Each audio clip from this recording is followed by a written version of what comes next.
Raindrops media পরিবেশিত audio lecture series সিরাহ। এই সিরিজে আলোচিত হবে পৃথিবীর বুকে শ্রেষ্ঠতম মানুষ রাসূলুল্লাহ মুহাম্মদ সাল্লাল্লাহু আলাইহি ওয়াসাল্লামের জীবন কথা। ইন্নাল হামদালিল্লাহি ওয়াসসালাতু ওয়াসসালামু আলা রাসূলিল্লাহি ওয়া আলা আলিহি ওয়াসহাবিহি ওয়া সাল্লামা তাসলিমান কাসীরান মাজিদান ইলা ইয়াউমিদ্দিন, আম্মা বা'দ। সিরাহ সিরিজের দ্বিতীয় পর্বে আজকে আমরা জানার চেষ্টা করব সিরাহ কি, সিরাহ কেন আমরা অধ্যয়ন করব। তো প্রথমে আসা যাক সিরাহ বলতে আমরা কি বুঝি। সিরাহ শব্দের আক্ষরিক অর্থ হল পথ বা রাস্তা। আরবিতে সাইর মানে হাঁটা। কেউ যখন এক জায়গা থেকে অন্য জায়গায় হেঁটে যায় তখন আরবিতে বলা হয় সাইর তু ফুলান, অর্থাৎ অমুক হেঁটেছে। সিরাহ বলতে এমন এক পথ বোঝায় যার উপর দিয়ে একজন ব্যক্তি তার জীবনভর হেঁটে চলে। হ্যান্স ডিকশনারিতে সিরার যে অর্থ দেয়া হয়েছে তা হল আচার ব্যবহার, চালচলন, মনোভাব, জীবনযাত্রার ধরন, সামাজিক অবস্থা, প্রতিক্রিয়া, কাজকর্মের ধরন ও জীবনী, এই সবগুলোই সিরার অন্তর্ভুক্ত। সিরাহ বলতে শুধুমাত্র মুহাম্মদ সাল্লাল্লাহু আলাইহি ওয়াসাল্লামের জীবনী বোঝায় না, তা দ্বারা যে কোনো ব্যক্তির জীবনীকেই বোঝায়। কিন্তু মুহাম্মদ সাল্লাল্লাহু আলাইহি ওয়াসাল্লামের জীবনীর সাথে সিরাহ শব্দটি এত বেশি ব্যবহার করা হয়েছে যে সিরাহ বলতে অধিকাংশ সময়ে আমাদের নবীজি সাল্লাল্লাহু আলাইহি ওয়াসাল্লামের জীবনীকেই বুঝে থাকি। সিরাহ বলতে যেহেতু যে কোনো ব্যক্তির জীবনচরিতকে বোঝায়, আবু বকর রাদিয়াল্লাহু আনহুর সিরা, উমর রাদিয়াল্লাহু আনহুর সিরা এভাবে বললেও ভুল হবে না। এরপর আসা যাক সিরাহ অধ্যয়ন করার গুরুত্ব। কেন আমাদের সিরাহ অধ্যয়ন করতে হবে, কেন জানতে হবে রাসূলুল্লাহ সাল্লাল্লাহু আলাইহি ওয়াসাল্লামের জীবনী? কয়েকটা পয়েন্ট। প্রথমত, ইসলামের ইতিহাস জানা। রাসূলুল্লাহ সাল্লাল্লাহু আলাইহি ওয়াসাল্লামের জীবনকে ঘিরেই ইসলামের ইতিহাস। তার জীবন অধ্যয়নের মাধ্যমেই ইসলামের আসল ইতিহাসটা আসলে জানা যাবে। অর্থাৎ তার পুরো জীবনকাল হলো ইসলামের ইতিহাসের জানার একটি উপযুক্ত মাধ্যম। আর বর্তমান সময়ে দাওয়াতি কাজের জন্য তার জীবনের বিভিন্ন ঘটনা ও পরিস্থিতিগুলো জানা অত্যাবশ্যক।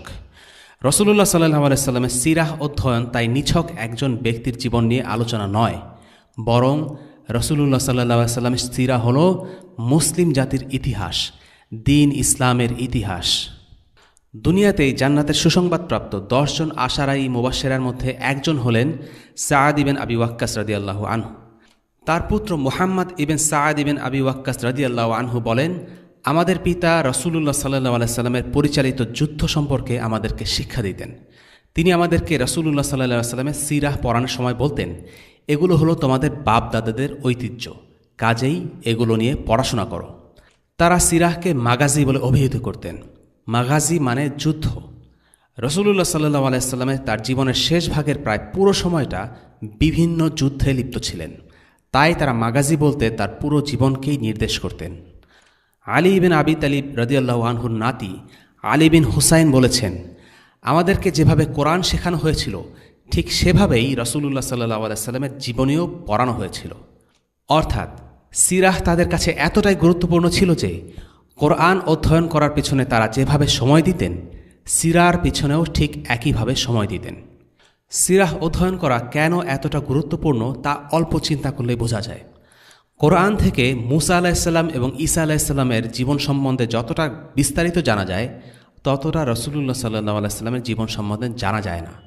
তাই রাসূলুল্লাহ সাল্লাল্লাহু আলাইহি ওয়াসাল্লামের জীবনের বিভিন্ন ঘটনা সম্পর্কে বিস্তারিত জানতে হলে অবশ্যই তার সিরার কাছে ফিরে যেতে হবে। আরেকটি কারণ হচ্ছে রাসূলুল্লাহ সাল্লাল্লাহু আলাইহি ওয়াসাল্লামের প্রতি ভালোবাসা। সিরাহ অধ্যয়ন করার একটি অন্যতম কারণ হল অন্তরে রাসূলুল্লাহ সাল্লাল্লাহু আলাইহি ওয়াসাল্লামের প্রতি এক গভীর ভালোবাসা গড়ে তোলা। নবীজি সাল্লাল্লাহু আলাইহি ওয়াসাল্লামের ভালোবাসা হলো ইবাদত। দ্বীনের একটি বড় অংশ জুড়ে আছে রাসূলুল্লাহ সাল্লাল্লাহু আলাইহি ওয়াসাল্লামের প্রতি ভালোবাসা। বুখারী শরীফের ঈমান অধ্যায়ে 14 নম্বর হাদিসে এসেছে, রাসূলুল্লাহ সাল্লাল্লাহু আলাইহি ওয়াসাল্লাম বলেছেন, তোমাদের মধ্যে কেউ মুমিন হতে পারবে না যতক্ষণ না আমি তার কাছে তার পিতা, সন্তান এবং সব মানুষের চেয়ে প্রিয় হই। অর্থাৎ মুহাম্মদ সাল্লাল্লাহু আলাইহি ওয়াসাল্লামকে সব কিছুর চেয়ে বেশি ভালোবাসতে না পারা পর্যন্ত পরিপূর্ণ মুমিন হওয়া যাবে না। সুতরাং রাসূলুল্লাহ সাল্লাল্লাহু আলাইহি ওয়াসাল্লামকে ভালোবাসা হলো ইসলামের একটি অংশ। উমর ইবনুল খাত্তাব রাদিয়াল্লাহু আনহু ছিলেন খুবই সৎ এবং স্পষ্টভাষী একজন মানুষ। তিনি যা বলার সরাসরি বলে ফেলতেন। একদিন তিনি রাসূলুল্লাহ সাল্লাল্লাহু আলাইহি ওয়াসাল্লামের কাছে গিয়ে বললেন, হে আল্লাহ রসুল, আমি নিজেকে সবচাইতে বেশি ভালোবাসি। আমি নিজেকে ছাড়া অন্য সব কিছুর চাইতে আপনাকে বেশি ভালোবাসি। রাসূলুল্লাহ সাল্লাল্লাহু আলাইহি সাল্লাম বললেন, যতক্ষণ না আমাকে ভালোবাসতে পারবে, এর মানে হলো যতক্ষণ না আমাকে নিজের চেয়েও বেশি ভালোবাসবে, ততক্ষণ পর্যন্ত তুমি পরিপূর্ণ ঈমান অর্জন করতে পারবে না। এরপর উমর ইবনুল খাত্তাব রাদিয়াল্লাহু আনহু বলেন, হে আল্লাহর রাসূল, তাহলে আমি আপনাকে আমার নিজের চেয়েও বেশি ভালোবাসি।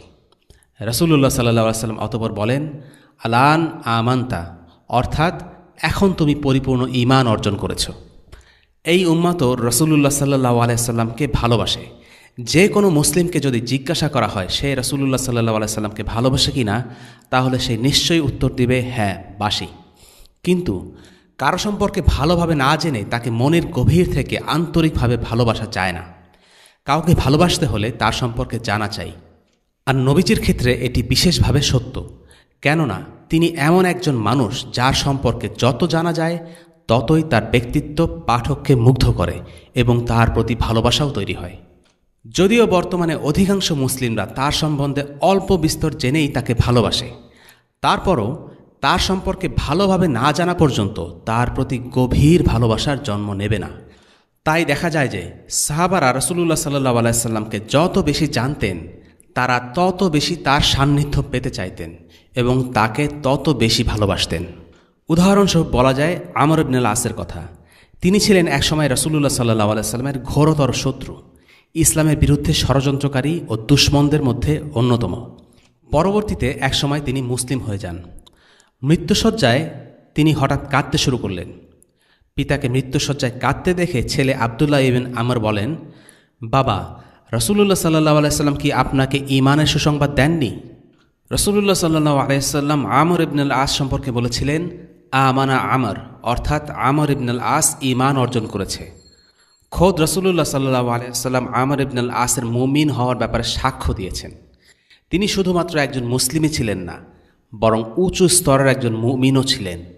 তাই তার পুত্র তাকে এই বলে সান্ত্বনা দেওয়ার চেষ্টা করছিল যে আপনি একজন মুমিন। যেখানে রাসূলুল্লাহ সাল্লাল্লাহু আলাইহি সাল্লাম আপনাকে এই সুসংবাদ দিয়েছেন, সেখানে আপনি মৃত্যুর পূর্বে এভাবে কান্নাকাটি করছেন কেন? আমর ইবনে আল-আস তার ছেলের দিকে ফিরে তার কথা বলতে শুরু করলেন। তার ভাষায়, আমি জীবনের 3টি পর্যায় অতিক্রম করেছি। জীবনের প্রথম ভাগে আমার কাছে সবচেয়ে ঘৃণিত ব্যক্তি ছিলেন মুহাম্মদ সাল্লাল্লাহু আলাইহি সাল্লাম।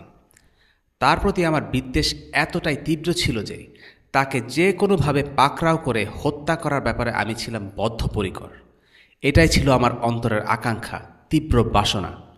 যদি সে সময় আমি মারা যেতাম, তাহলে নিশ্চিতভাবেই আমার স্থান হতো জাহান্নামে। কিন্তু এরপর আল্লাহ তাআলা আমার অন্তরে ইসলামের প্রতি ভালোবাসা ঢেলে দেন। আমি রাসূলুল্লাহ সাল্লাল্লাহু আলাইহি সাল্লামের কাছে গিয়ে বললাম, হে মুহাম্মদ, আমি মুসলিম হতে চাই, আপনার হাত বাড়িয়ে দিন, আমি আপনার কাছে বায়াত দিব। কিন্তু মুহাম্মদ সাল্লাল্লাহু আলাইহি সাল্লাম যখন হাত সামনের দিকে বাড়ালেন, তখন আমি আমার হাত গুটিয়ে নিলাম। রাসূলুল্লাহ সাল্লাল্লাহু আলাইহি সাল্লাম জিজ্ঞেস করলেন, কি হয়েছে? বললাম, আমার একটি শর্ত আছে। রাসূলুল্লাহ সাল্লাল্লাহু আলাইহি সাল্লাম জানতে চাইলেন, কি শর্ত? আমি বললাম, আমাকে ক্ষমা করে দেয়া হোক, এটাই আমার শর্ত। আমর ইবনে আল-আস জানতেন যে তিনি অতীতে মুসলিমদের বিরুদ্ধে যা যা করেছিলেন তা তাকে মৃত্যুদণ্ড দেওয়ার জন্য যথেষ্ট। তাই তিনি নিশ্চিত হতে চাইছিলেন যে রাসূলুল্লাহ সাল্লাল্লাহু আলাইহি সাল্লাম যেন তাকে তার অতীতের কার্যকলাপের জন্য পাকড়াও না করেন। তখন নবীজি সাল্লাল্লাহু আলাইহি সাল্লাম বললেন, হে আমর, তুমি কি জানো না যে ইসলাম তার আগের সমস্ত গুনাহ মুছে দেয়, হিজরত তার আগের সমস্ত গুনাহ মুছে দেয় এবং হাজ তার আগের সমস্ত গুনাহ মুছে দেয়। আমর ইবনে আল-আস বলতে থাকেন, তারপর আমি মুসলিম হয়ে গেলাম। তখন থেকে মুহাম্মদ সাল্লাল্লাহু আলাইহি সাল্লামের চেয়ে অন্য কোনো ব্যক্তি আমার কাছে অধিক প্রিয় ছিল না, অথচ তিনিই কিনা একসময় আমার ঘোরতর শত্রু ছিলেন। তার প্রতি আমার ভালোবাসা এবং শ্রদ্ধাবোধ এতটাই তীব্র ছিল যে আমি কখনো তার দিকে চোখ তুলে তাকাতে পারিনি।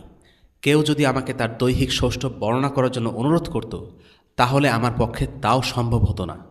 আমি যদি সে সময় মারা যেতাম, তাহলে জান্নাতবাসীদের অন্তর্ভুক্ত হওয়ার আশা করতে পারতাম। এই হাদিসটি এখানেই শেষ নয়, এরপর আরও কিছু অংশ আছে। কিন্তু এই হাদিস থেকে প্রাসঙ্গিক বিষয় হলো, যে নবীজি সাল্লাল্লাহু আলাইহি সাল্লামকে আমর ইবনে আল-আস একসময় চরম শত্রু বলে গণ্য করতেন, সেই মুহাম্মদ সাল্লাল্লাহু আলাইহি সাল্লামের কাছে যখন গেলেন, তাকে জানলেন, তখন তিনি হয়ে গেলেন তার সবচেয়ে প্রিয় মানুষ। সুলহাল হুদাইবিয়া অর্থাৎ হুদাইবিয়া সন্ধির সময় মক্কার কোরাইশরা একে একে বিভিন্ন প্রতিনিধি রাসূলুল্লাহ সাল্লাল্লাহু আলাইহি সাল্লামের কাছে পাঠায়। এর মধ্যে একজন ছিলেন উরওয়া ইবনে মাসউদ। তিনি কোরাইশদের পক্ষ থেকে সর্বোচ্চ চেষ্টা করেন, কিন্তু তার দ্বারা এই মীমাংসা হয়নি। তিনি ফিরে এসে কোরাইশদেরকে বললেন, আমি রোমান সাম্রাজ্য দেখেছি, পারস্যের বাদশার দরবারও গিয়েছি, আবিসিনিয়ার বাদশাহ নাজ্জাশীকে দেখেছি, কিন্তু এ পর্যন্ত মুহাম্মাদের মতো এমন কোনো নেতা দেখিনি যাকে তার অনুসারীরা এত বেশি ভালোবাসে, এত বেশি সম্মান করে। আমি দুনিয়াতে তার মতো আর কাউকে দেখিনি। রোমান, পারস্য ও আবিসিনিয়ার বাদশাহদের যদিও অনেক ক্ষমতা, শক্তি, সামর্থ্য ও বিশাল সাম্রাজ্য আছে, কিন্তু মুহাম্মাদের প্রতি তার অনুসারীদের যে ভালোবাসা আমি দেখেছি তা অন্য কোথাও দেখিনি। আমি দেখেছি কিছু অসাধারণ বিষয়। যখন মুহাম্মদ সাল্লাল্লাহু আলাইহি সাল্লাম অজু করেন, তখন সাহাবারা তার কাছেই থাকেন, যেন তার দেহ থেকে অজুর পানি চুইয়ে পড়া মাত্রই তা সংগ্রহ করতে পারেন। তোমরা যা খুশি তা করতে পারো, কিন্তু মনে রেখো, এই মানুষগুলো তার নেতাকে কোনো দিনও ছেড়ে যাবে না। আসলেই সাহাবাগণ রাদিয়াল্লাহু আনহুম কখনোই রাসূলুল্লাহ সাল্লাল্লাহু আলাইহি সাল্লামকে পরিত্যাগ করেননি। তারা নিজের জীবন দিয়েছেন, তার জন্য সব কিছু ত্যাগ করেছেন, কিন্তু কখনো তাকে ছেড়ে যাননি। তাই সত্যিকার অর্থে নবীজিকে ভালোবাসতে হলে অবশ্যই তার সম্পর্কে আরও বেশি করে জানতে হবে। যদিও মানুষজন তার সম্পর্কে খুব বেশি জানে না, তার জীবনী নিয়ে পড়াশোনাও করেনি, তারপরও দুনিয়ার বুকে মানুষ তাকেই সবচেয়ে বেশি ভালোবেসেছে। তার নাম হলো দুনিয়ার সবচেয়ে পরিচিত নাম। তাই দুনিয়াতে শত শত হাজার হাজার মানুষ পাওয়া যাবে যাদের নাম ভালোবেসে মুহাম্মদ রাখা হয়েছে। ইতিহাসে এমন আর কোনো ব্যক্তিকে খুঁজে পাওয়া যাবে না যার নামে এত মানুষের নাম রাখা হয়েছে।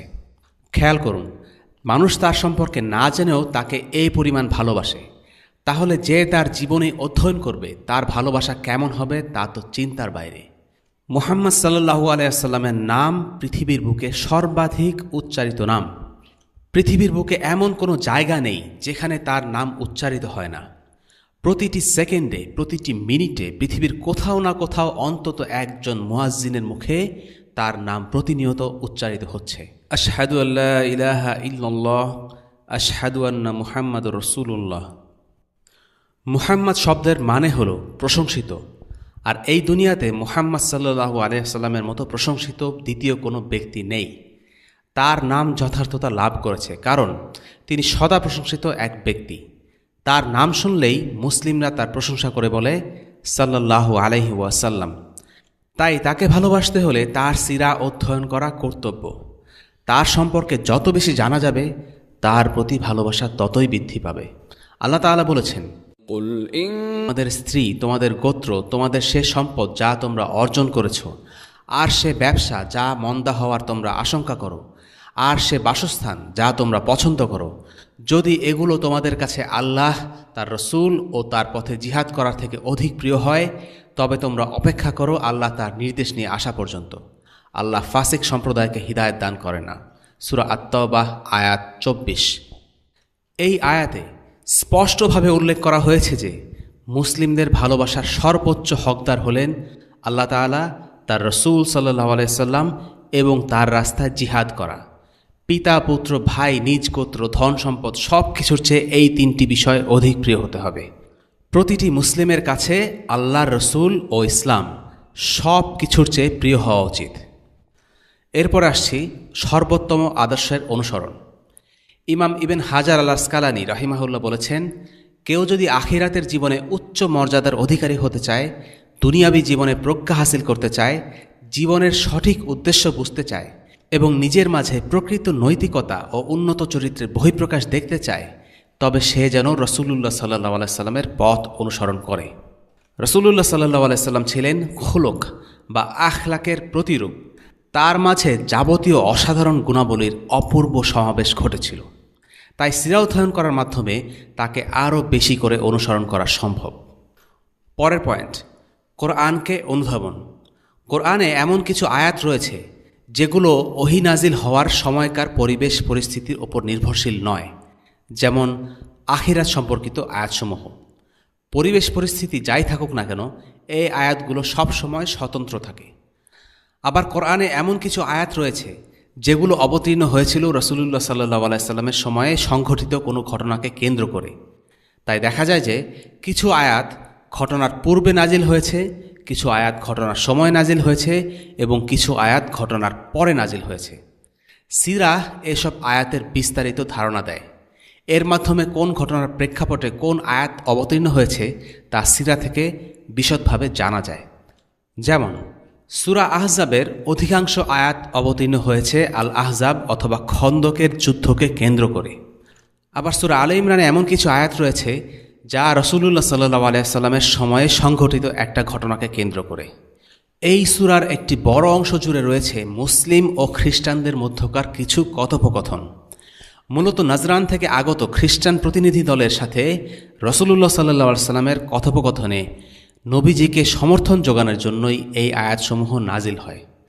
আর আলে ইমরানের পরবর্তী অংশে গাজওয়ায়ে উহুদ অর্থাৎ উহুদের যুদ্ধ নিয়ে আলোচনা করা হয়েছে, কিন্তু এই যুদ্ধের বিস্তারিত বর্ণনা এই সূরাতে দেয়া হয়নি। একমাত্র সিরাহ অধ্যয়ন করার মাধ্যমেই আয়াতগুলোকে যথাযথ পরিস্থিতির নিরিখে বোঝা সম্ভব। পরের পয়েন্ট, মুহাম্মদ সাল্লাল্লাহু আলাইহি ওয়াসাল্লামের জীবনী ইসলামী আন্দোলনের সর্বোত্তম দৃষ্টান্ত। রাসূলুল্লাহ সাল্লাল্লাহু আলাইহি ওয়াসাল্লামের নবুয়তের জীবন বিভিন্ন পর্যায়ের মধ্য দিয়ে অতিক্রান্ত হয়েছে। আমরা হয়তো সবাই জানি, প্রথমে তিনি গোপনে দাওয়াহ কার্যক্রম পরিচালনা করেছিলেন। এরপর তিনি প্রকাশ্যে দাওয়া দেওয়া শুরু করেন এবং পরবর্তীতে জিহাদ ফি সাবিলিল্লাহ পরিচালনা করেছিলেন। ইসলামী আন্দোলনে নিয়োজিত কর্মীদের জন্য এই পর্যায়গুলোর মধ্যে বিভিন্ন গুরুত্বপূর্ণ শিক্ষা আছে। দ্বীন প্রতিষ্ঠার জন্য রাসূলুল্লাহ সাল্লাল্লাহু আলাইহি ওয়াসাল্লামের গৃহীত প্রতিটি পদক্ষেপ ছিল ওয়াহী দ্বারা নির্দেশিত। নিছক পরিস্থিতি সামাল দেওয়ার জন্য রাসূলুল্লাহ সাল্লাল্লাহু আলাইহি ওয়াসাল্লাম হুটহাট কোনো সিদ্ধান্ত নিতেন না, বরং আল্লাহ তাআলা তার রাসূলকে প্রতিটি পদে সঠিক পথে পরিচালনা করেছেন। সুতরাং রাসূলুল্লাহ সাল্লাল্লাহু আলাইহি ওয়াসাল্লামের জীবনে যা কিছু ঘটেছে তা কোনো এলোমেলো বা আকস্মিক ঘটনাবলীর সমষ্টি নয়, বরং এই সকল ঘটনা ছিল আল্লাহ সুবহানাহু ওয়া তাআলার পরিকল্পনার অংশ, যাতে দ্বীন ইসলামকে পুনরায় প্রতিষ্ঠিত করার সময় এসব ঘটনা মুসলিম উম্মার জন্য দিক নির্দেশনা হিসেবে কাজ করে। সুতরাং ইসলাম প্রতিষ্ঠা করতে গিয়ে রাসূলুল্লাহ সাল্লাল্লাহু আলাইহি ওয়াসাল্লাম যেসব ধাপ অতিক্রম করেছেন সেগুলো সম্পর্কে জ্ঞান রাখা খুবই গুরুত্বপূর্ণ।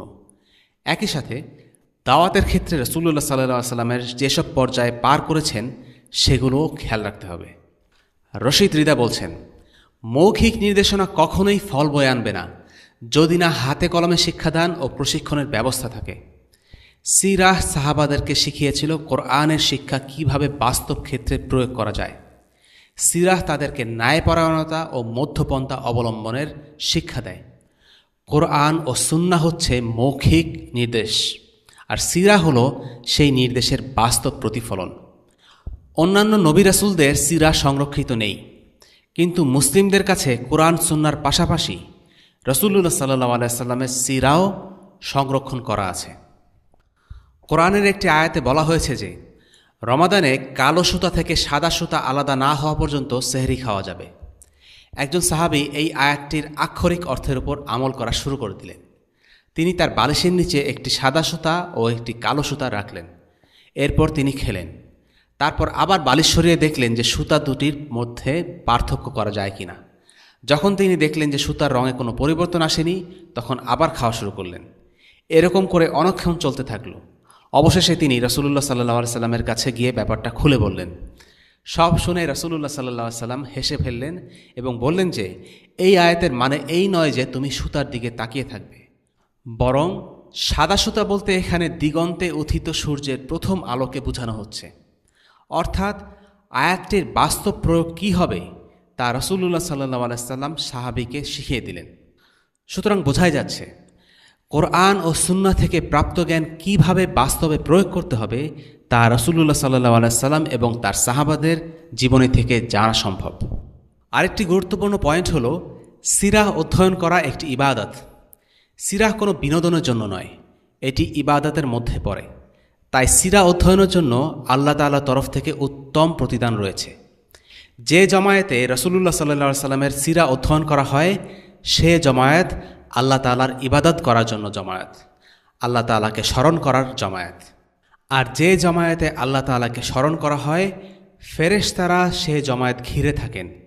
আল্লাহ তাআলা বলেন, قل إن كنتم تحبون الله فاتبعوني يحببكم الله ويغفر لكم ذنوبكم والله غفور رحيم।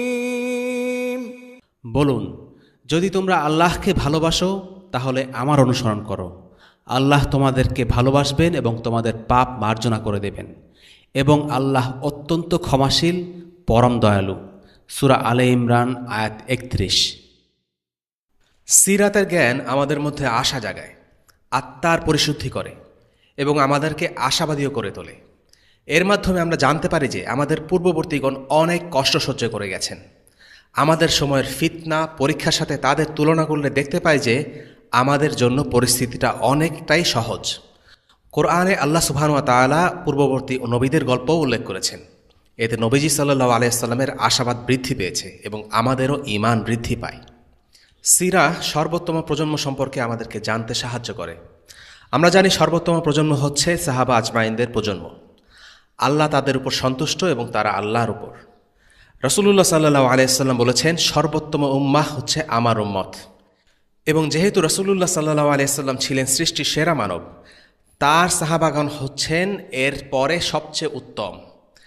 সিরার মাধ্যমে আমরা জানতে পারি আবু বকর, ওমর, তালহা, জুবাইরদের মতো লেজেন্ডারি সাহাবীদের বীরত্ব, তাদের কোরবানি, তাদের সংগ্রাম, তারা সবাই আমাদের জন্য আদর্শ। রাসূলুল্লাহ সাল্লাল্লাহু আলাইহি ওয়াসাল্লাম বলেছেন, আমার সাহাবীরা এক একটা নক্ষত্রের মতো। আরবের লোকেরা যখন রাত্রে ভ্রমণ করত তখন নক্ষত্রের অবস্থান দেখে তারা নিজেদের পথ চিনে নিত। ঠিক তেমনিভাবে সাহাবারা এক একটা নক্ষত্র। তাদের জীবন আদর্শ, কাজকর্ম দেখে আমাদের পথ চলতে হবে। তারাই হচ্ছেন আমাদের গাইড। এবং সিরাতের সঠিক জ্ঞানের মাধ্যমে আমরা আমাদের নবীজির সম্মানকে ডিফেন্ড করতে পারি। এখনকার সময়ে কাফির, মুক্তমনা এবং ইসলাম বিদ্বেষীদের কাছে বিখ্যাত হবার সবচেয়ে সস্তা এবং আকর্ষণীয় উপায় হলো আমাদের নবীজি সম্পর্কে মিথ্যাচার করা, তার প্রতি এমন সব অভিযোগ করা যার আদৌ কোনো ঐতিহাসিক এবং যৌক্তিক ব্যাখ্যা নেই। সিরাতের সঠিক জ্ঞান থাকলে আমরা এগুলোর উচিত জবাব দিতে সক্ষম হব ইনশাআল্লাহ। আমরা যে নিজেরাই না জানি সিরাতের মধ্যে কি আছে, কোন কন্ট্রোভার্সির ঘটনা কিভাবে ব্যাখ্যা করতে হয়, কিভাবে আমাদের ওলামারা ব্যাখ্যা করে গিয়েছেন, তাহলে আমাদের নিজেদেরই কনফিউজড হয়ে যাওয়ার সম্ভাবনা আছে। তাদের কি জবাব দিব? সবশেষে যে পয়েন্টটি আলোচনা করব তা এই যুগের জন্য সবচেয়ে বেশি গুরুত্বপূর্ণ, এবং তা হচ্ছে মুসলিম হিসেবে নিজেদের পরিচয় গড়ে তোলা। বর্তমান সময়ে বিশ্বব্যাপী একটা অপসংস্কৃতি গড়ে উঠেছে যা জোর করে সবার উপরে চাপিয়ে দেয়া হচ্ছে। শক্তি প্রয়োগ করে হলেও এই অপসংস্কৃতি গ্রহণে বিশ্ববাসীকে বাধ্য করা হচ্ছে। থমাস ফ্রাইডম্যান আমেরিকার একজন বিখ্যাত লেখক, নিউ ইয়র্ক টাইমসে লেখালেখি করেন। তিনি বলেছেন, পুঁজিবাদী অর্থনীতির পেছনে রয়েছে একটি অদৃশ্য কালো হাত। ম্যাকডোনাল্ড বার্গারকে আপনার ঘরের গোড়দোড়ায় পৌঁছে দিতে চায় ম্যাকডোনাল্ড ডগলাসের জঙ্গি বিমান F-15। অন্যভাবে বলা যায় যে এই অপসংস্কৃতি মানুষের ইচ্ছা অনিচ্ছার প্রতি সহানুভূতিশীল নয়। কারো পছন্দ অপছন্দকে এই অপসংস্কৃতি কোনো প্রকার তোয়াক্কা করে না।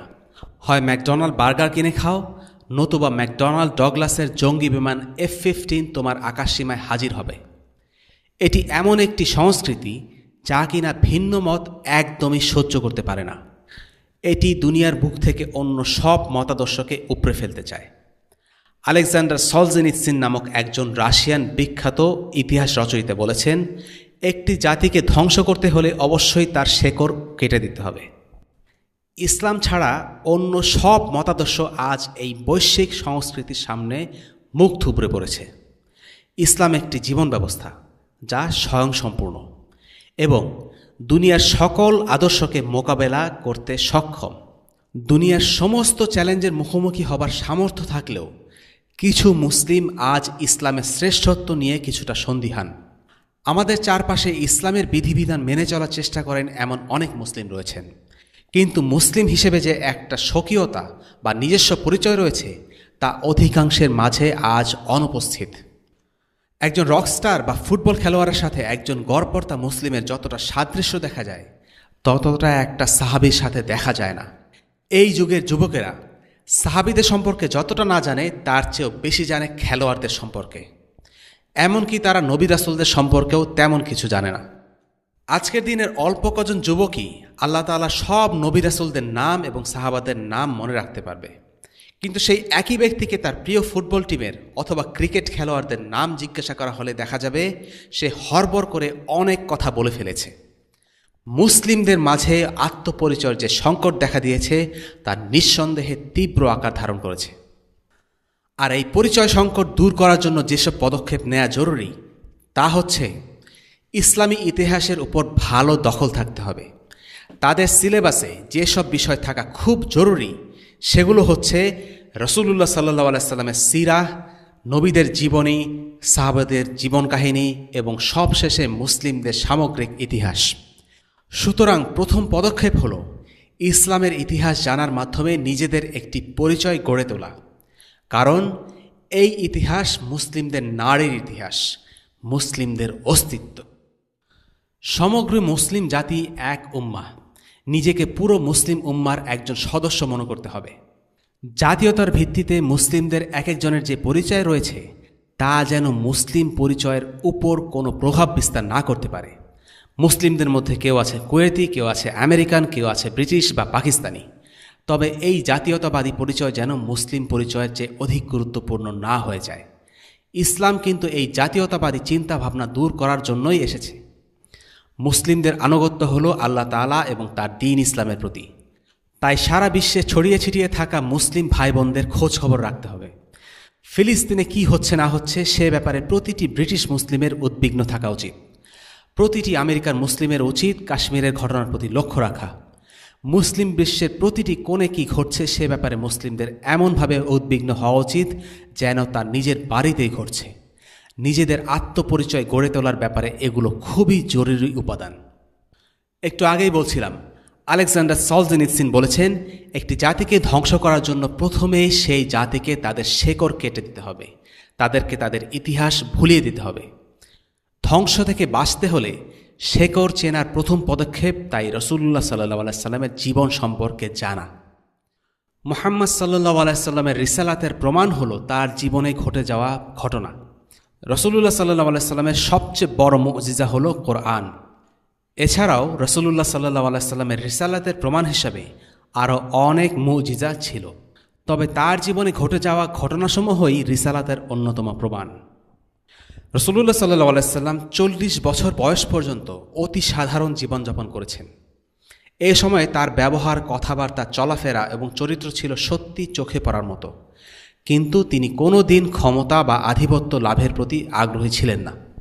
40 বছর বয়সে উপনীত হওয়ার পর রাসূলুল্লাহ সাল্লাল্লাহু আলাইহি সাল্লাম এমন এক পরিবর্তন নিয়ে সবার সামনে উপস্থিত হলেন যা এই বিশ্ব আর কোনোদিন দেখেনি।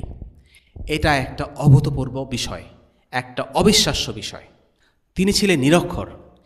যে ব্যক্তি লিখতে ও পড়তে জানতেন না, তিনি কিনা এমন এক কিতাবের সাথে সবার পরিচয় করিয়ে দিলেন যার মতো দ্বিতীয় আর কোনো কিতাব রচনা করা সম্ভব হয়নি এবং হবেও না।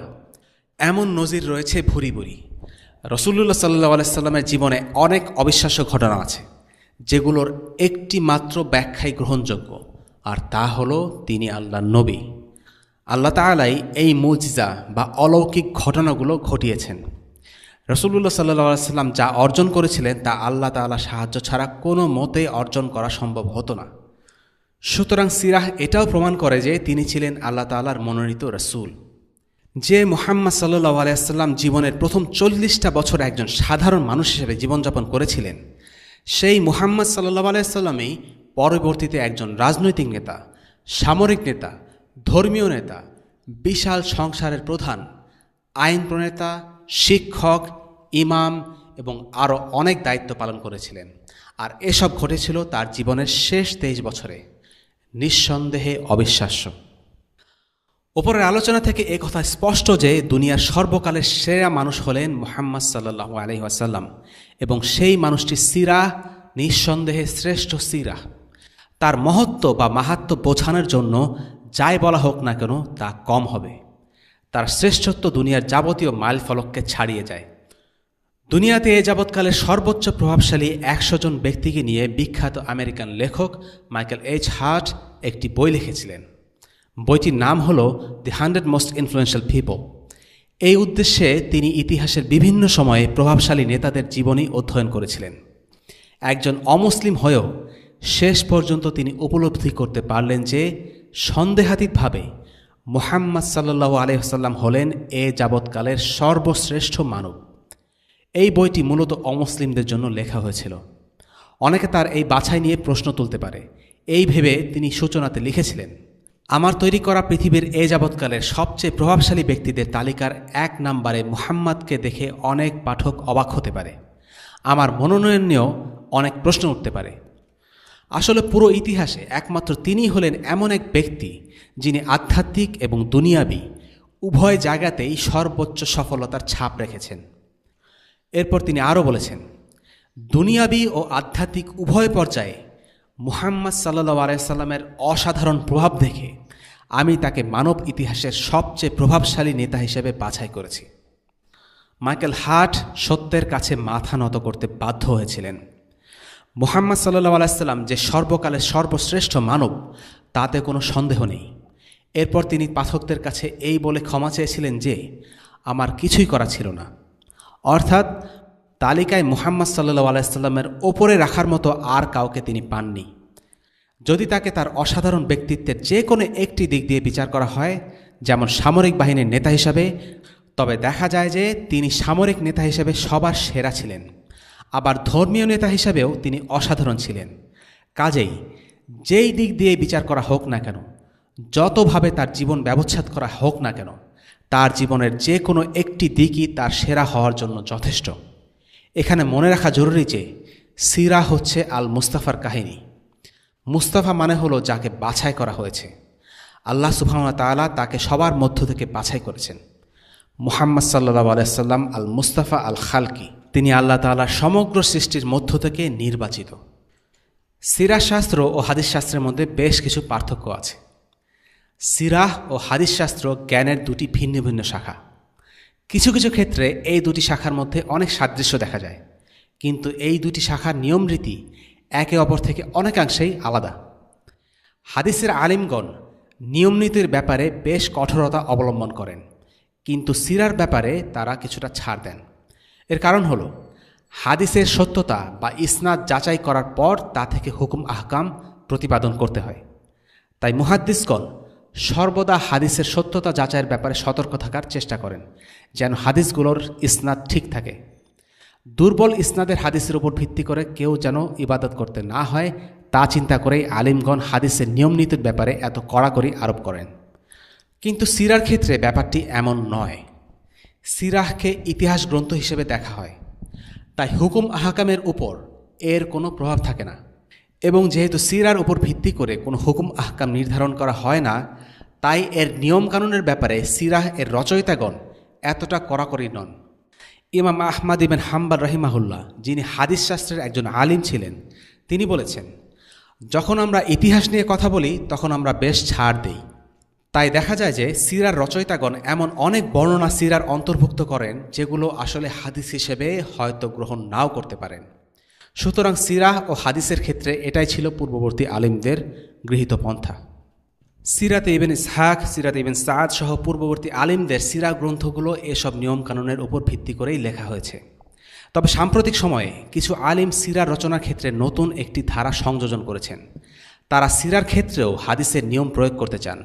এর পিছনে তারা যুক্তি দেখিয়েছেন, আমরা এমন এক সময়ে বাস করছি যখন রাসূলুল্লাহ সাল্লাল্লাহু আলাইহি ওয়াসাল্লামের সিরা হলো আমাদের জন্য আহকামের অন্যতম একটি উৎস। ইমাম আহমদ ইবনে হাম্বলের সময় খিলাফাত প্রতিষ্ঠিত ছিল, তাই কোনো হুকুম আহকাম ধার্য করার জন্য তারা রাসূলুল্লাহ সাল্লাল্লাহু আলাইহি ওয়াসাল্লামের সিরাহ অধ্যয়ন করতেন না, বরং সিরাহ থেকে সাধারণ শিক্ষা লাভ করতেন, বিশেষ কোনো হুকুম বা মাসালা নয়, কারণ দ্বীন ইসলাম তখন প্রতিষ্ঠিত অবস্থাতেই ছিল। কিন্তু বর্তমান সময়ে ব্যাপারটা ভিন্ন।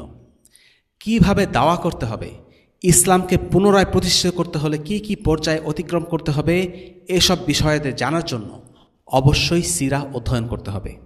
তাই সিরাহ একটি ফিকহ শাস্ত্রে পরিণত হয়েছে। এই কারণে তারা বলেন যে হাদিসের নিয়মকানুনগুলো সিরার ক্ষেত্রেও প্রয়োগ করা উচিত। উদাহরণস্বরূপ, সহিহ সিরা নওয়াবিয়া নামক বইটিতে হাদিসের নিয়মকানুন প্রয়োগ করা হয়েছে। এক্ষেত্রে তারা বিভিন্ন হাদিস গ্রন্থ যেমন বুখারী, মুসলিম, সুনান আবু দাউদ প্রভৃতিতে সিরা সম্পর্কিত যেসব হাদিস রয়েছে সেগুলো একত্রিত করেছেন এবং এর উপর ভিত্তি করেই রাসূলুল্লাহ সাল্লাল্লাহু আলাইহি সাল্লামের সিরা রচনা করেছেন। অর্থাৎ পূর্ববর্তী আলিমদের রচিত সিরা যেমন সিরাতে ইবনে ইসহাক, সিরাতে ইবনে হিশাম ইত্যাদি থেকে সাহায্য নেয়ার বদলে তারা বিভিন্ন হাদিস গ্রন্থসমূহের সাহায্য নিয়েছেন। সাঈদ হাওয়া হাদিসের উপর ভিত্তি করে আসাসুল সুনা নামক একটি বই লিখেছেন। এরকম আরও কিছু বই রয়েছে যেগুলো এই রীতি অনুসরণ করেছে। এদিক দিয়ে ইবন কাসির অন্যান্য সিরা গ্রন্থ থেকে বেশ আলাদা, কারণ ইবন কাসির পূর্ববর্তী আলিমদের রচিত সিরা বই থেকে যেমন তথ্য সংগ্রহ করেছেন, ঠিক তেমনি হাদিসগুলো থেকেও সাহায্য নিয়েছেন। এজন্য তার বইয়ে যেমন বুখারী থেকে বর্ণিত হাদিস দেখা যায়, তেমনি ইবনে ইসহাক থেকেও বর্ণিত বর্ণনাও দেখা যায়। এখন জানা যাক আমরা এই সিরাতের সোর্সগুলো কোথা থেকে নিচ্ছি। কিচ্ছা কাহিনী নয়, আমরা যেহেতু বিশুদ্ধ জ্ঞানের প্রতি আগ্রহী, আমরা চেষ্টা করব এখানে কিছুটা মিনিমাম স্ট্যান্ডার্ড ফলো করতে। তাই সিরাতের সোর্সগুলো মূলত হচ্ছে কোরআন, হাদিস এবং সেই সব কিতাবসমূহ যেগুলো সিরাতের জন্য বিশেষভাবে রচয়িত হয়েছে। এবং প্রথম যারা কিতাবগুলো রচনা করেছেন তারা হচ্ছেন সাহাবাদের সন্তানগণ। পরিশেষে একজন বিখ্যাত আলিম যার নাম হচ্ছে ইবন শিহাব আজ-জুহরি রাহিমাহুল্লাহ। এবং সিরাতে নাম আসলেই যে দুজনের নাম আমাদের এমনিতেই মনে পড়ে তা হলো ইবন ইসহাক এবং ইবন হিশাম। ইবন ইসহাক রহিমাহুল্লাহর আসল নাম হচ্ছে মুহাম্মদ ইবন ইসহাক ইবন ইয়াসার ইবন খিয়ার। ইবন ইসহাকের সিরাত গ্রন্থের অরিজিনাল পাণ্ডুলিপি বিলুপ্ত, কিন্তু ওনার পরের প্রজন্মে ইবন হিশাম সেটা সংগ্রহ করেন, সংরক্ষণ করেন এবং সম্পাদনা করেন। এবং আমরা এখন যে সিরাতে ইবন হিশাম দেখছি সেটা মূলত ইবন ইসহাকের উপরেই ভিত্তি করে লেখা। ইবন হিশাম রাহিমাহুল্লাহর পুরো নাম হচ্ছে আবু মুহাম্মদ আবদাল মালিক ইবন হিশাম। এছাড়াও এখনকার যুগের কিছু বিখ্যাত আলিমদের সিরা সম্পর্কিত কিছু কন্ট্রিবিউশন থেকে আমরা জানার চেষ্টা করব। এর মধ্যে অন্যতম হচ্ছেন আল্লামা শফিউর রহমান মোবারকপুরী রহিমাহুল্লাহ। তার অনবদ্য গ্রন্থ আল রাহিকুল মাকতুম সবার কাছেই পরিচিত। এবং জীবিত আলিমদের মধ্য থেকে ডক্টর আলী আল সাল্লাবির সিরাত গ্রন্থ থেকে আমরা কিছু জানার চেষ্টা করব ইনশাআল্লাহ। আজকের পর্ব শেষ হবার আগে আরেকটা বিষয় বিশেষ গুরুত্ব দিয়ে আমরা বলতে চাই, সেটা হচ্ছে আল্লাহ রসুল সাল্লাল্লাহু আলাইহি ওয়াসাল্লামের জীবনী অধ্যয়ন নতুন কিছু নয়। সাহাবাদের পরবর্তী প্রজন্ম থেকেই সিরাহ চর্চা হচ্ছে। গত 1400 বছর ধরে ইসলামিক নলেজ ট্রেডিশনে সিরাহ একটি প্রতিষ্ঠিত ডিসিপ্লিন। কিন্তু এর পরেও কথা থেকে যায়, সেটি হলো এই সিরাহ থেকে আমরা আদৌ কতটা উপকৃত হতে পারছি। আল্লাহ রসুল সাল্লাল্লাহু আলাইহি ওয়াসাল্লামের জীবন সম্পর্কে পৃষ্ঠার পর পৃষ্ঠা, ভলিউমের পর ভলিউম লেখা হয়েছে। অর্থাৎ আল্লাহ রসুল সাল্লাল্লাহু আলাইহি ওয়াসাল্লাম সম্পর্কে আমাদের জানার কোনো শেষ নেই। কিন্তু আমরা কেন নিজেদের পুনর্জাগরণ করতে ব্যর্থ হচ্ছি? মুসলিমদের মনে কোনোভাবে একটি ধারণা গেঁথে গেছে, তা হলো আল্লাহ রসুল সাল্লাল্লাহু আলাইহি ওয়াসাল্লাম এবং সাহাবাগণ অলৌকিকভাবে আল্লাহর পক্ষ থেকে সাহায্যপ্রাপ্ত হয়েছেন, তাই তারা অনেক কিছু করতে পেরেছেন। আমাদের ক্ষেত্রে সেটা সম্ভব না। বিষয়টা যেন এমন যে তাদের কাছে জাদুর কাঠি ছিল বা আলাদিনের চেরাগের মতো কিছু ছিল, তারা সেটার বদৌলতে যা চেয়েছেন তা পেয়েছেন। আমাদের ঈমান দুর্বল, আমাদের আমল নড়বড়ে, তাই আমাদের এই অধপতিত অবস্থা মেনে নেওয়া ছাড়া কিছুই করার নেই। এই কারণে আজকের বেশিরভাগ মুসলিম সিরাত পড়ে, উপভোগ করে, কিন্তু সিরাত থেকে কোনো শিক্ষা নেয় না। এটাকে নিছক গল্প, উপন্যাস বা কাব্যকথা মনে করে। তাই তাদের কাছে আল্লাহ রসুলের সিরাতের সাথে হ্যারি পটার কিংবা আলিফ লাইলার কার্যত তেমন কোনো পার্থক্য থাকে না। এই ধারণাটা সত্য নয়। সঠিক দৃষ্টিভঙ্গি নিয়ে সিরাহ অধ্যয়ন করলে এ ভুল ভেঙে যাবে। আমরা দেখি 7ম শতাব্দীতে মুসলিমরা যে সভ্যতার জন্ম দিতে সক্ষম হয়েছিল সেটা পৃথিবীর ইতিহাসে সেরা। আল্লাহ রসুল সাল্লাল্লাহু আলাইহি ওয়াসাল্লাম সেই সভ্যতার ভিত্তিপ্রস্তর স্থাপন করেছিলেন, আর খোলাফায়ে রাশিদিনরা গড়েছিলেন সেই সভ্যতার দেয়াল, সেই সভ্যতার ছাদ। ইসলামী সভ্যতার উত্থান কোনো র্যান্ডম ঘটনা নয়। সভ্যতার উত্থান পত্তনের পিছনে কিছু সুনির্দিষ্ট নিয়ম আর সূত্র আছে, এমনি এমনি কিছু ঘটে না। প্রকৃতি, ইতিহাস, সমাজবিজ্ঞান প্রভৃতি যেমন কিছু ধরাবাঁধা সূত্র আছে, তেমনি দিন কায়েমেরও কিছু নির্দিষ্ট সূত্র আছে যেগুলো আল্লাহ সুবহানাহু ওয়া তাআলা নির্ধারণ করেছেন। আল্লাহ রসুল সাল্লাল্লাহু আলাইহি ওয়াসাল্লাম ও সাহাবারা সেই সূত্র ধরে এগিয়েছিলেন, আর তাই আল্লাহ তাদের হাতে দিয়েছিলেন দুনিয়ার কর্তৃত্ব। তাই আমরা যদি সেই সাফল্য পেতে চাই, তাহলে আমাদেরকেও আল্লাহ রসুল সাল্লাল্লাহু আলাইহি ওয়াসাল্লাম ও সাহাবাদের রেখে যাওয়া সেই ব্লু প্রিন্ট ফলো করতে হবে, এর কোনো অল্টারনেটিভ নেই। আল্লাহ পাক কোরআনে বলছেন, قل أطيعوا الله وأطيعوا الرسول فإن تولوا فإنهم في الأرض كما استخلف الذين من قبلهم وليمكنن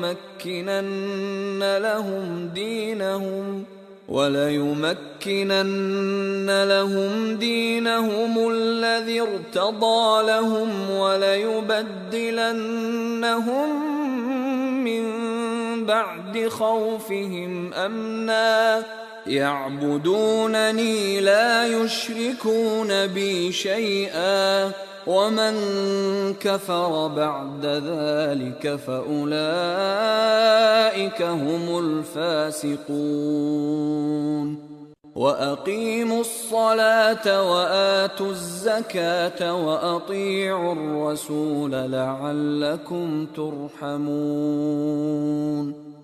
তোমাদের মধ্যে যারা বিশ্বাস স্থাপন করে ও সৎকর্ম করে, আল্লাহ তাদেরকে ওয়াদা দিয়েছেন যে তাদেরকে অবশ্যই পৃথিবীতে শাসন কর্তৃত্ব দান করবেন, যেমন তিনি শাসন কর্তৃত্ব দান করেছেন তাদের পূর্ববর্তীদেরকে, এবং তিনি অবশ্যই সুদৃঢ় করবেন তাদের ধর্মকে, যা তিনি তাদের জন্য পছন্দ করেছেন, এবং তাদের ভয়ভীতির পরিবর্তে অবশ্যই তাদেরকে শান্তি দান করবেন।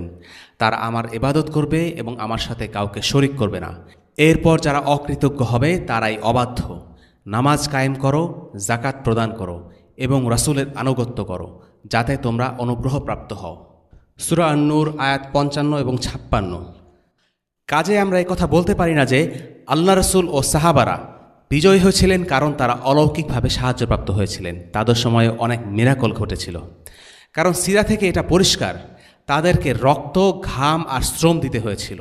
তাদের অবর্ণনীয় দুঃখ, কষ্ট আর অসহনীয় যন্ত্রণার মধ্যে যেতে হয়েছিল। ভেবে দেখুন আল্লাহ রাসূল সাল্লাল্লাহু আলাইহি ওয়াসাল্লামের হিজরতের কথা। আল্লাহ কি চাইলে পারতেন না এক রাতের মধ্যে অলৌকিকভাবে রাসূলুল্লাহ সাল্লাল্লাহু আলাইহি ওয়াসাল্লামকে মক্কা থেকে মদিনায় পৌঁছে দিতে? যেভাবে করে মিরাজের রাতে তিনি মক্কা থেকে জেরুসালেম হয়ে 7 আসমান পর্যন্ত আল্লাহ রাসূলকে ভ্রমণ করিয়েছিলেন? না, হিজরতের সময় এমনটি হয়নি। হিজরতের সময় আল্লাহ রাসূল সাল্লাল্লাহু আলাইহি ওয়াসাল্লামকে সর্বোচ্চ সতর্কতা অবলম্বন করতে হয়েছিল, বিপদের মুখে পড়তে হয়েছিল। সর্বোপরি একটা ঝুঁকিপূর্ণ ভ্রমণে যা যা প্রস্তুতি নিতে হয়, যা যা কষ্ট করতে হয়, তার সবই করতে হয়েছিল। আর এটাই বলে দেয় সাফল্য আসে আল্লাহর পক্ষ থেকে, কিন্তু সেটা কষ্ট আর ত্যাগের পথ ধরে। আল্লাহ রাসূল সাল্লাল্লাহু আলাইহি ওয়াসাল্লাম ও সাহাবীরা ঈমানকে মৌখিকভাবে বিশ্বাস করতেন না। তাদের কাছে ঈমান মানে বইয়ে লেখা সেট অফ থিওরি ছিল না। তারা ঈমান ও আমলকে এক সমতলে দেখতেন। দিন রাত ভালো কাজ করার জন্য উন্মুখ হয়ে থাকতেন। দিনের প্রতিটি সময়কে, জীবনের প্রতিটি কাজকে তারা ইবাদতে রূপান্তরিত করার চেষ্টা করতেন। তারা শিরকের বিরুদ্ধে, জাহিলিয়াতের বিরুদ্ধে যুদ্ধ করেছেন। ইসলামী রাষ্ট্র প্রতিষ্ঠা করার জন্য দুনিয়াবী যত পদক্ষেপ আর প্রচেষ্টা প্রয়োজন তার সবটাই তারা করেছেন। আর এভাবেই আল্লাহর ইচ্ছায় মদিনায় ইসলামী রাষ্ট্র প্রতিষ্ঠিত হয়েছিল, আর মদিনা থেকে ইসলামের আলো চতুর্দিকে ছড়িয়ে পড়ে।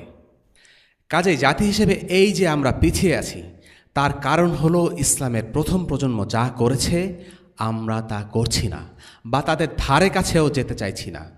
আমাদের পরিবর্তনের প্রেরণা নেই, কষ্ট আর ত্যাগ স্বীকার করার সদিচ্ছা নেই, বদলাবার আগ্রহ নেই।